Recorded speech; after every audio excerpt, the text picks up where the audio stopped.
I understood that we have to send a signal, even if it is a symbolic signal, that being against the foreign policy of the European Union and disqualifying the policy of the European Union as the party of war has to have some consequences.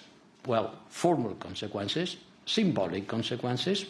Nothing grave will happen, but I think it was much more appropriated to show this feeling and to call for the next Foreign and Defence Council meetings, informal, in Brussels, when we come back from holidays. Well, Ulrich Brueckner, a professor of European Studies at Stanford University in Berlin, joins us live now. Thank you very much for talking to us. Can you just give us an idea of how strained EU-Hungary relations are right now? Well, this is not just during the EU presidency. This is a story that has already years of piling up to forms of misunderstanding and bad communication. And the latest signal, as childish as it appears, we don't come to Budapest, you should come to Brussels, is just the tip of the iceberg. The iceberg is that Hungary has a very different understanding what European integration means, what membership duties are about, and what democracy and values practically mean that hold the European Union together.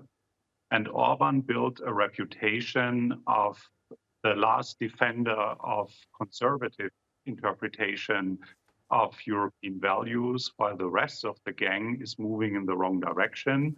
And he, as all populists, makes a black and white picture of I'm the good guy, they are the bad guys. And he instrumentalizes the 6 months EU presidency for his own agenda. This is not acceptable. It's necessary to send signals, whether it's a great idea to make a symbolic step like we don't come to Budapest.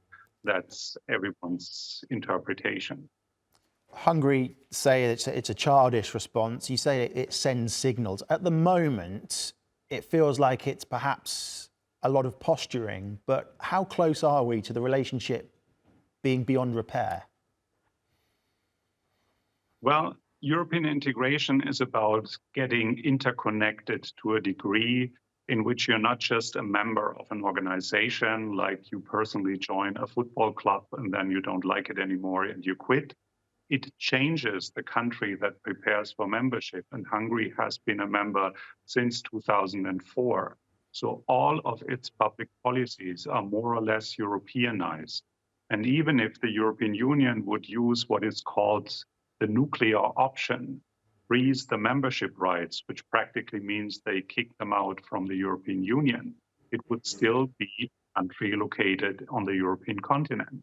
And we would be affected directly and indirectly, whether we like it or not.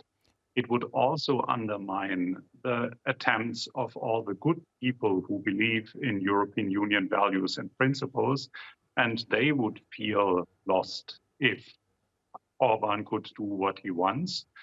The hope is that by keeping them in and by flexing muscles and freezing money and using other forms to discipline Hungary, they will get back on track, and hopefully one day people will rethink whether it's a good idea to have someone like him as prime minister, and then it would be a democratic solution.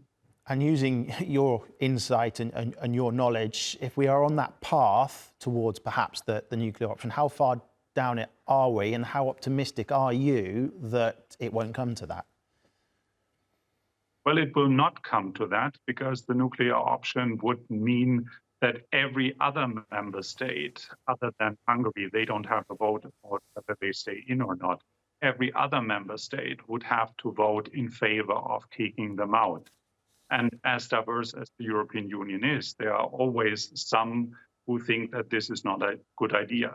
I personally also don't think it's a good idea, because by having them in, there are so many other channels of supporting the values and the principles what the European Union stands for, that it's in everyone's best interest to be interdependent. We have just seen what happens with Brexit.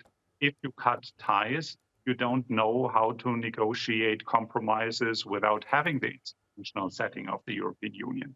So as annoying as it is to have someone who constantly blackmails and uses the European Union's positions for his own agenda, it's better to have him in than to try to negotiate without the institutional setting.